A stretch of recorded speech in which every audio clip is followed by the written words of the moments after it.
परंतु 93 सालापासून आपल्याला माहित असताना देखील आपण त्यावरती डोळे झाक केले होते. परंतु आज मोदी सरकारने आणि आपल्या भारतीय हवाई दलाने जी आपली चुणूक दाखवलेली आहे ही खरोखर अभिनंदनास पात्र आहे. म्हणून मी पंतप्रधान मोदीजी आणि त्यांचे सर्व सहकारी आणि त्याचप्रमाणे भारतीय लष्कराचं खास अभिनंदन करेन. कारण 93चा बॉम्बस्फोट खटला मी चालवला, 26/11चा दहशतवादी हल्ला चालवला. माझ्या मनामध्ये हा नेहमीच प्रश्न येत असे की आम्ही हे दहशतवादी अड्डे कधी उद्ध्वस्त करणार. आज त्याची प्रचिती आहे. 1993 चा बॉम्बस्फोट, 26/11चा मुंबईवर झालेला दहशतवादी हल्ला, यातील दहशतवाद्यांना दहशतवादाच्या संदर्भातलं प्रशिक्षण जे आज भारतीय लष्कराने जिथे हल्ला केला त्यातलं मुझफ्फराबाद आणि मुरिदक ही दोन ठिकाणं 1993 सालापासून आपल्याला माहिती आहे. 93 साली देखील ही दोन्ही स्थळं या 93च्या बॉम्बस्फोटामध्ये आरोपींच्या कबलीजबाबातून स्पष्ट झालंय.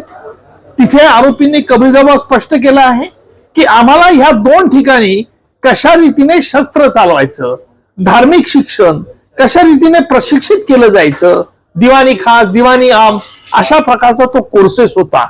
परंतु 93 सालापासून आपल्याला माहित असताना देखील आपण त्यावरती डोळे झाक केले होते.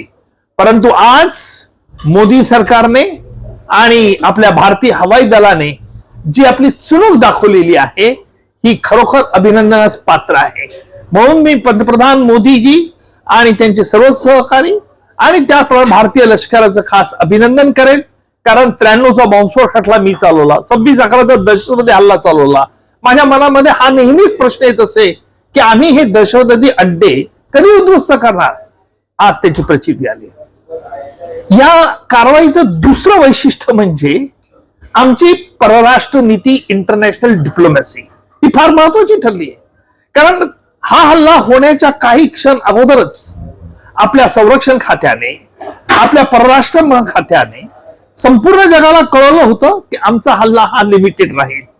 पण या हल्ल्याला प्रत्युत्तर म्हणून जर पाकिस्तानने आमची आगळीक केली तर पाकिस्तानचं खैर आम्ही सोडणार नाही. हा एक चांगला धमकीवजा संदेश आपण भारताने संपूर्ण जगाला दिलेला होता.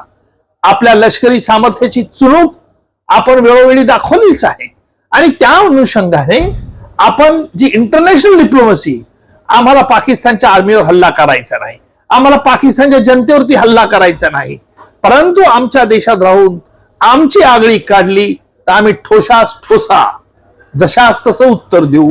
हा एक चांगला संदेश जगात आम्ही या निमित्ताने दिला आहे.